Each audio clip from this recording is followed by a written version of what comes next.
ಸಾಸಿವೆ ಇಲ್ದ ಮನೆ ಇಲ್ಲ ಅಂತಾರಲ್ಲ, ಹಂಗೆ ಡಯಾಬಿಟೀಸ್ ಇಲ್ದೇ ಇರುವಂತ ಮನೆನೇ ಇಲ್ಲ ಅಂತಾರ.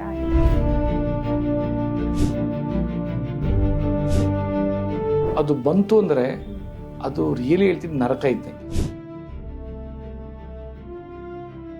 They are getting such a relief from me, unthinkable. ನೀವು ಡಯಾಬಿಟೀಸ್ ಮುಕ್ತ ಕರ್ನಾಟಕ ನಮ್ಮ ದೇಶ ಕರ್ನಾಟಕ ಪ್ರಪಂಚಕ್ಕೆ ನೀವು ಹೇಳೋದು ಸತ್ಯನೇನೆ. ಫಸ್ಟ್ ಆಫ್ ಆಲ್ ಯಾಕೆ ಬರುತ್ತೆ ಅಂತಂದ್ರೆ ಹೇಳ್ತೀನಿ, ಅನ್ನ ರೊಟ್ಟಿ ಗೋಧಿ ಜೋಳ ಏನೇ ಇರಲಿ ಅದು ಸ್ವೀಟ್ಸ್ ಅಂತ ತಲೆಗೆ ಬರಲಿ. ಬೇಗ ಶುಗರ್ ಬರ್ತವೆ, ಬೇಗ ಹೊಟ್ಟೋಗ್ತದೆ. ಪ್ರಾಬಬಲಿ ಇನ್ ದ ವರ್ಲ್ಡ್ ಇದುವರೆಗೂ ಆ ರೀತಿ ಆಹಾರ ಪದ್ಧತಿ ಆಗಲಿ ಯಾರು ಮಾಡಿಲ್ಲ ಅಂತ ನಾನು ಹೇಳ್ತೀನಿ. ನಮಸ್ಕಾರ, ಮಿರಾಕಲ್ ಮನೆಮದ್ದು ಕಾರ್ಯಕ್ರಮಕ್ಕೆ ಮತ್ತೊಮ್ಮೆ ನಿಮ್ಮೆಲ್ಲರಿಗೂ ಸ್ವಾಗತ. ಇವತ್ತು ತುಂಬಾನೇ ಪ್ರಮುಖವಾಗಿರುವಂತಹ ವಿಚಾರವನ್ನ ನಾನು ಡಿಸ್ಕಸ್ ಮಾಡ್ತಾ ಇದ್ದೀನಿ. ಇದು ತುಂಬಾ ತಾಯಂದಿರಿಗೆ ಅಥವಾ ಅಪ್ಪಂದಿರಿಗೆ ಅಥವಾ ಕುಟುಂಬಸ್ಥರಿಗೆ ತಮ್ಮ ವಂಶದ ಕುಡಿಯನ್ನ ಆರೋಗ್ಯವಂತರಾಗಿ ಇರಿಸಬೇಕು ಅನ್ನೋದಕ್ಕೆ ಸಾಕಷ್ಟು ಸಹಕಾರಿಯಾಗುತ್ತೆ. ಒಂದು ಮನೆಯಲ್ಲಿ ಒಂದು ಡೆಲಿವರಿ ಆಯಿತು, ಒಂದು ಮಗು ಹುಟ್ಟಿತು ಅಂತಂದ್ರೆ ಆ ಸಂಭ್ರಮ ಮುಗಿಲು ಮುಟ್ಟಿರುತ್ತೆ. ಆದರೆ ಸ್ವಲ್ಪ ದಿನದ ನಂತರ ಆ ಮಗುವಿಗೆ ಡಯಾಬಿಟೀಸ್ ಅಂತಹ ಕಾಯಿಲೆ ಇದೆ ಅಂತ ಹೇಳಿ ಸಾಕಷ್ಟು ಪೋಷಕರು ಆಘಾತಕ್ಕೊಳಗಾಗಿರ್ತಾರೆ. ಇತ್ತೀಚಿನ ದಿನಮಾನಗಳಲ್ಲಿ ಹೇಗೆ ಅಂತಂದ್ರೆ ದೊಡ್ಡವ್ರಿಗಂತೂ ಡಯಾಬಿಟೀಸ್ ಬರೋದಂತೂ ಕಾಣ್ತಾ ಇರ್ತೀವಿ ನಾವು. ಚಿಕ್ಕ ಚಿಕ್ಕ ಮಕ್ಕಳಲ್ಲೂ ಕೂಡ ಡಯಾಬಿಟೀಸ್ ಕಾಣಿಸ್ಕೊಳ್ತಾ ಇದೆ. ಅದಕ್ಕೆ ಟೈಪ್ 1 ಡಯಾಬಿಟೀಸ್ ಅಂತ ಕರೀತಾರೆ. ಹಾಗಾದ್ರೆ ಆ ಟೈಪ್ 1 ಡಯಾಬಿಟೀಸ್ ಬರೋದಕ್ಕೆ ಏನು ಕಾರಣ, ಅದು ಬಂದರೆ ಹೋಗೋದೇ ಇಲ್ಲ ಅಂತ ಹೇಳಿ ಸಾಕಷ್ಟು ಜನ ನಿಮಗೆ ಹೆದರಿಸಿರೋರು ಇರ್ತಾರೆ. ಇದೆಲ್ಲದಕ್ಕೆ ಕ್ಲಾರಿಫೈ ಮಾಡೋದಕ್ಕೆ ನಾನು ಮಿರಾಕಲ್ ಡ್ರಿಂಕ್ಸ್ನಿಂದ ಡಾಕ್ಟರ್ ರಾಜು ಅವ್ರನ್ನ ಮಾತಾಡಿಸ್ತಾ ಇದ್ದೀನಿ. ನಿಮ್ಮೆಲ್ಲ ಪ್ರಶ್ನೆಗಳನ್ನು ನಾನು ಕೇಳ್ತಾ ಇದ್ದೀನಿ. ಸರ್ ನಮಸ್ಕಾರ, ಕಾರ್ಯಕ್ರಮಕ್ಕೆ ಸ್ವಾಗತ. ನಮಸ್ಕಾರ ಸರ್. ಹಿಂದೆ ಹೇಗಿತ್ತು ಅಂತಂದರೆ ಡಯಾಬಿಟೀಸ್ ಎಲ್ಲರಲ್ಲೂ ಒಂದು ಸ್ವಲ್ಪ ವಯಸ್ಸಾದ ನಂತರ ಕಾಣಿಸ್ಕೊಳ್ಳೋದು ಸಹಜ ಅನ್ನೋ ರೀತಿ ಆಗಿತ್ತು. ಈಗಂತೂ ಭಾರತ ಹೇಗಾಗಿದೆ ಅಂತಂದರೆ ಸಾಸಿವೆ ಇಲ್ದ ಮನೆ ಇಲ್ಲ ಅಂತಾರಲ್ಲ, ಹಾಗೆ ಡಯಾಬಿಟೀಸ್ ಇಲ್ಲದೆ ಇರುವಂಥ ಮನೆನೇ ಇಲ್ಲ ಅನ್ನೋ ಥರ ಆಗಿದೆ. ಮನೇಲಿ ಯಾರಿಗಾದ್ರೂ ಒಬ್ರಿಗಿದೆ ಅನ್ನೋ ಥರ. ಬಟ್ ತುಂಬಾ ಬೇಜಾರಿನ ಸಂಗತಿ, ವಿಪರ್ಯಾಸದ ಸಂಗತಿ ಏನಂದರೆ ಸಣ್ಣ ಸಣ್ಣ ಮಕ್ಕಳಲ್ಲೂ ಕೂಡ ಡಯಾಬಿಟೀಸ್ ಕಾಣಿಸ್ಕೊಳ್ತಾ ಇದೆ. ಅದು ಕಾಮನ್ ಕೂಡ ಆಗಿಬಿಟ್ಟಿದೆ ಸರ್. ಈ ಟೈಪ್ 1 ಡಯಾಬಿಟೀಸ್ಗೆ ಏನು ಕಾರಣ, ಮಕ್ಕಳಲ್ಲಿ ಯಾಕೆ ಕಾಣಿಸ್ಕೊಳ್ತಾ ಇದೆ ಇದು?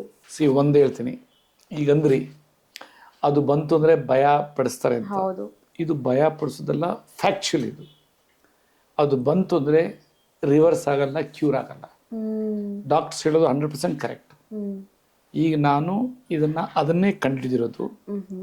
ಸೊ ಇದು ಬೇಸಿಕಲಿ ಏನು ಅಂತಂದರೆ ಚಿಕ್ಕ ಮಕ್ಕಳಲ್ಲಿ ಯಾವ ಏಜಲ್ಲೂ ಬರ್ಬೋದು. ಅದು ಬಂತು ಅಂದರೆ ಅದು ರಿಯಲಿ ಹೇಳ್ತಿದ್ದು ನರಕ ಇದ್ದಂಗೆ. ಓಕೆ, ನೀವು ಇದನ್ನು ಹೇಳ್ತಾ ಇದ್ದೀರಾ ಸರ್. ಬಟ್ ನಾನು ಇದರಲ್ಲೂ ಕೂಡ ಪಾಸಿಟಿವಿಟಿ ಕಂಡಿದ್ದೀನಿ. ತುಂಬ ಜನ ಪೇಷಂಟ್ಸ್ಗಳು ಸಣ್ಣ ಸಣ್ಣ ಮಕ್ಕಳಿಗೆ ಟೈಪ್ 1 ಡಯಾಬಿಟೀಸ್ ಇರೋರು ಇಲ್ಲಿ ಪರಿಹಾರ ಕಂಡುಕೊಂಡಿದ್ದಾರೆ ಅಂತ, ಒಳ್ಳೆ ರಿಸಲ್ಟ್ ಇದೆ ಅಂತ ಅಂದು. ಆ ರಿಸಲ್ಟ್ ಬಗ್ಗೆ ಮಾತಾಡೋಣ, ಬಟ್ ಅದಕ್ಕಿಂತ ಮುಂಚೆ ಟೈಪ್ 1 ಬಗ್ಗೆ ಹೇಳ್ಬಿಡಿ. ಓಕೆ, ಒಂದು ನೀವು ಹೇಳೋದು ಸತ್ಯನೇ. ಆ ಮಕ್ಕಳು ಬಂದಾಗಂತೂ they are getting such a relief from me, unthinkable. 2 days 13 ಇದ್ದಿದ್ದು 2-3 days 6 or 7 ಆಗಿದೆ HbA1c. ಇನ್ಸುಲಿನ್ 6-7 ಕೊಡ್ತಾ ಇದ್ರು, ಡ್ರಾಪ್ ಡೌನ್ ಟು 2 units. ನೀವು ಈಗ ಅಂದಿದ್ದಕ್ಕೆ ನಾನು ಹೇಳಿದೆ, ರಾಮನಗರದಲ್ಲಿ ಅವರು ಪೇಷಂಟು ಅಂಥದ್ದು ಅನ್ಇಮ್ಯಾಜಿನಬಲ್. ಸೊ ಈಗ ಫಸ್ಟ್ ಆಫ್ ಆಲ್ ಯಾಕೆ ಬರುತ್ತೆ ಅಂತಂದು ಹೇಳ್ತೀನಿ. Again it's a kind of auto immune disorder ಅಂತ ಹೇಳ್ತಾರೆ. ಅದು ಏನೇ ಇರಲಿ ಅಲ್ಲಿ ಇದು ಪ್ಯಾಂಕ್ರಿಯಸ್ ಅಂತ ಇಟ್ಕೊಂಡಂತೆ. ಇದರಲ್ಲಿ ಎಕ್ಸೋಕ್ರೈನ್ ಗ್ಲ್ಯಾಂಡು, ಎಂಡೋಕ್ರೈನ್ ಗ್ಲ್ಯಾಂಡು, ಒಳಗಡೆನ ಪೋರ್ಷನಲ್ಲಿ ಬೀಟಾ ಸೆಲ್ಸ್, ಅದು ಕೆಲಸ ಮಾಡಲ್ಲ, ಹಾರ್ಮೋನ್ ಉತ್ಪತ್ತಿ ಆಗಲ್ಲ. ಅದು ಯಾವಾಗ ಹಾರ್ಮೋನ್ ಉತ್ಪತ್ತಿ ಆಗಲ್ವೋ ಆಟೋಮೆಟಿಕ್ಲಿ ಬಾಡಿನಲ್ಲಿ ವಿತೌಟ್ ಇನ್ಸುಲಿನ್ ಎಂಟೈರ್ ಬಾಡಿಗೆ ಸೆಲ್ಲು ಬಾಗಿಲು ಓಪನ್ ಮಾಡಲ್ಲ. ನಾವು ಏನು ಊಟ ತಿಂತೀವಿ, ಏನು ತಿಂತೀವಿ ಅದು ಸೆಲ್ ಒಳಗೆ ಹೋಗ್ಬೇಕು ಅಂದ್ರೆ ಇದೊಂಥರ ಇದು ಸಮಥಿಂಗ್ ಲೈಕ್ ಎ ಕನೆಕ್ಟ್ ಆಗಲ್ಲ. ಇನ್ಸುಲಿನ್ ಉತ್ಪತ್ತಿ ಆಗಲ್ಲ ಅಂತಂದ್ರೆ ಮುಗೀತು ಕತೆ. ಅವ್ರಿಗೆ ಸುಸ್ತು, ಡೈಜೆಷನ್ ಪವರ್ ಇಲ್ಲ, ಸ್ಲೋ, ಎಲ್ಲ ಆರ್ಗನ್ಸನ್ನು ವೀಕ್ ಆಗ್ತಾ ಇರ್ತದೆ. ಅದಕ್ಕೇನು ಊಟ ಹೋಗ್ಬೇಕು, ಊಟ ಕಳ್ಸಕ್ಕಾಗಲ್ಲ. ಇದೊಂಥರ ಕೆಟ್ ಲಿಸ್ಟ್ ಇದ್ದಾಗೆ. ಅಂತ ಟೈಮ್ನಲ್ಲಿ ಈ ಥ್ಯಾಂಕ್ಸ್ ಟು ದಿ ಇದು ಸೋಷಿಯಲ್ ಮೀಡಿಯಾ ಮನೆ ರಸದೂರದಲ್ಲಿ ನೋಡಿ ಎಷ್ಟು ಜನ ಬಂದಿದ್ರು ಅಂತಂದ್ರೆ ಯು ಕಾಂಟ್ ಇಮ್ಯಾಜಿನ್. ಅದು ಅಷ್ಟು ಫಾಸ್ಟಾಗಿ. ಸೊ ಇವತ್ತು ಎಪಿಸೋಡಿಗೆ ನಾನು ಮೋಸ್ಟ್ ಇಂಪಾರ್ಟೆಂಟು ಒಂದು ಮಗು ತಗೊಳ್ತೀನಿ. ಜಸ್ಟ್ ಆ ಮಗುದು ರಿಸಲ್ಟ್ಸು ನನಗೆ ಲಾಸ್ಟ್ ವೀಕ್ ಕೊಟ್ಟಿದ್ದು. ಸೆಪ್ಟೆಂಬರಲ್ಲಿ ಬಂದಿದೆ ಪ್ರಾಬ್ಲಮ್. ಅದು ಭಾರಿ ಇಂಪಾರ್ಟೆಂಟ್. ನೀವು ಆಗಲೇ ಕೇಳಿದ್ರಿ ಹೆಂಗ್ ಬರುತ್ತೆ ಏನು ಅಂತ. ಸುಸ್ತಿದ್ಲು, ಫ್ರೀಕ್ವೆಂಟ್ ಯೂರಿನೇಷನ್ನು, ಊಟ ಮಾಡೋಕ್ಕಾಗ್ತಾ ಇಲ್ಲ, ನಿದ್ದೆ ಬರ್ತಾ ಇಲ್ಲ, ಎಲ್ಲ ಇದು ಏನೋ ಮಕ್ಕಳ ತಜ್ಞರ ಹತ್ರ ಹೋಗಿದ್ದಾರೆ ಪೇಡಿಯಾಟ್ರಿಕ್ಸ್ ಅಂತ, ಎಲ್ಲೂ ಅವರಿಗೆ ಸರಿ ಹೋಗ್ಲಿಲ್ಲ. ಎಲ್ಲ ಅಂದ್ರೆ ಎಲ್ಲ ಚೆನ್ನಾಗಿದೆ, ಎಲ್ಲ ಚೆನ್ನಾಗಿದೆ. ಒಬ್ಬ doctor is a great person. ಅವರು ಇದನ್ನ ಟೆಸ್ಟ್ ಮಾಡ್ರಿ, ಡಯಾಬಿಟಿಸ್ HbA1c ಅಂತ ನೋಡಿದಾಗ ಎಷ್ಟಿದೆ ಗೊತ್ತಾ? 18.7, 500+ ಫಾಸ್ಟಿಂಗ್. ಅಡ್ಮಿಟ್ ಮಾಡಿದ್ರು. ಡಿಸ್ಚಾರ್ಜ್ ಮಾಡೋ ಹೊತ್ತಿನಲ್ಲಿ 360+ with 7 unit insulin. Insulin only, type 1 insulin direct. ಆಮೇಲೆ ಒಂದೊಂದು ಟೈಮ್ ಹೆಚ್ಚಾಗ್ತಾ ಇತ್ತಂತೆ, ಮತ್ತೆ ಆ್ಯಡ್ ಮಾಡ್ತಾ ಇದ್ದಂತೆ ಅವರಮ್ಮ. She is engineer. ಅವರಮ್ಮ great person. I took interview through the telephonically ಮಾತಾಡಿದವ್ರ ಹತ್ರ. ಅದ್ರ ಪ್ರಕಾರ ನಾನು ಎಕ್ಸ್ಪ್ಲೇನ್ ಮಾಡ್ತಾ ಇರೋದು. ಆಮೇಲೆ ಡಿಸ್ಚಾರ್ಜ್ ಆದ ತಕ್ಷಣ ಇಲ್ಲಿಗೆ ಬಂದಿದ್ದಾರೆ ಅಂದ್ರೆ ಲೆಕ್ಕ ಕೊಡ್ರಿ. ಡಿಸ್ಚಾರ್ಜ್ 31 ಅಥವಾ 2ನೇ ತಾರೀಕು ಆಗಿದ್ದಾರೆ ಡಿಸೆಂಬರ್. ಇಲ್ಲಿ 5ನೇ ತಾರೀಕು ತಗೊಂಡಿದ್ದಾರೆ. 5ನೇ ತಾರೀಕು ತಗೊಂಡವರು 74th ಡೇ ಲಾಸ್ಟ್ ವೀಕ್ ನನಗೆ ಮೆಸೇಜ್ ಹಾಕಿದ್ರು, ಸರ್ ತುಂಬ ಧನ್ಯವಾದಗಳು, ನಮ್ಮ ಮಗು ಚೆನ್ನಾಗಿದೆ ಅಂತ. ನಾನು ಅಂಥವ್ರ ನಂಬರ್ ಕೊಟ್ಟಿರ್ತೀನಿ, ಕಾಲ್ ಮೀ ಅಂತಂದೆ. ನಾನು ಬೆಳಗಾವಿಯಿಂದ ಬರ್ತಾ ಇದ್ದೆ. ಟೆಲಿಫೋನ್ ಮಾಡಿದ್ರು, ಎಲ್ಲ ಕೇಳಿದೆ. ನೋಡಮ್ಮ, ನನಗೆ ರಿಪೋರ್ಟ್ಸ್ ಕಳಿಸ್ತಿಲ್ಲ ಅಂದ್ರೆ ನಂಬಿಕೆ ಬರಲ್ಲ. ಯಾಕಂದ್ರೆ ನಾನು ಪಬ್ಲಿಕ್ ಕೇಳ್ಬೇಕಂದ್ರೆ ಅವ್ರಿಗೇನು ಪಬ್ಲಿಕ್ ಕೇಳಲಿ, ಜನಕ್ಕೆ ಸ್ಪಂದಿಸ್ಲಿ.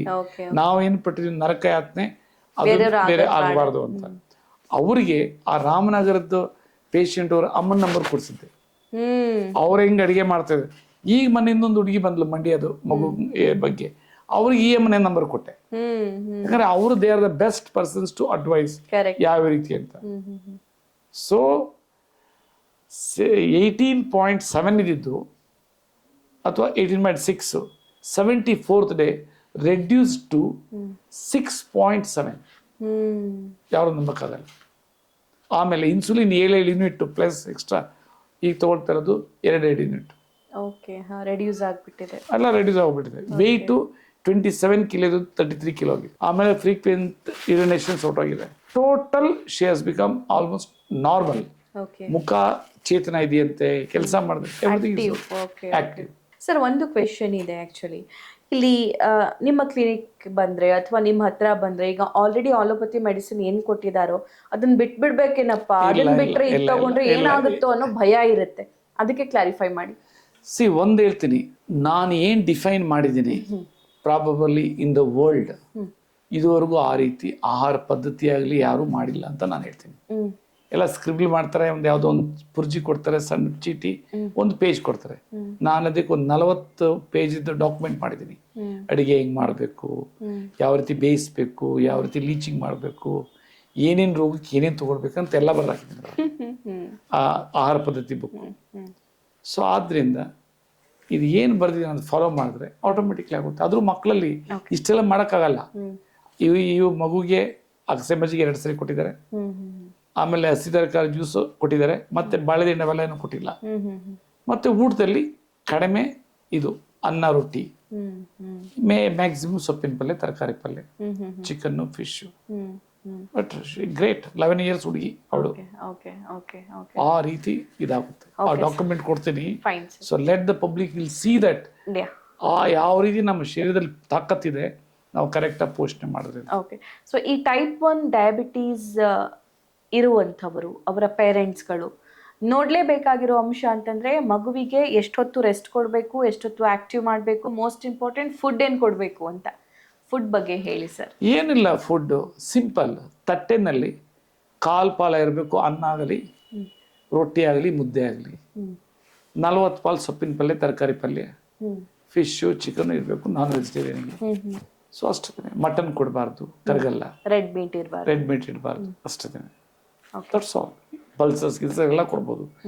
ಮೋಸ್ಟ್ ವಿಷಯ ಏನು ಅಂತಾರೆ, ರಾಗಿ, ಸಿರಿಧಾನ್ಯ, ಅಥವಾ ಅನ್ನ 25% ಮೇಲೆ ಹೋಯ್ತು ಅಂದ್ರೆ, ಯಾಕಂದ್ರೆ ಅದರಲ್ಲಿ 70% ಶುಗರ್ಸ್ ಇದೆ. ಸರ್ ಶುಗರ್ ಇದ್ದವರು ರಾಗಿನೇ ಜಾಸ್ತಿ ತಿನ್ಬೇಕು ಒಳ್ಳೇದು ಅಂತಾನು ಸ್ವಲ್ಪ ಜನ ನಾನಂತೂ ಕಾಮೆಂಟ್ ಮಾಡಕ್ ಹೋಗಲ್ಲ.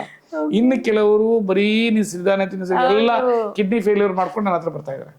ಅದರಲ್ಲಿ ಶುಗರ್ ರಿಲೀಸು ಲೇಟಾಗಿ ಆಗುತ್ತೆ, HbA1c ಇದಾಗಲ್ಲ.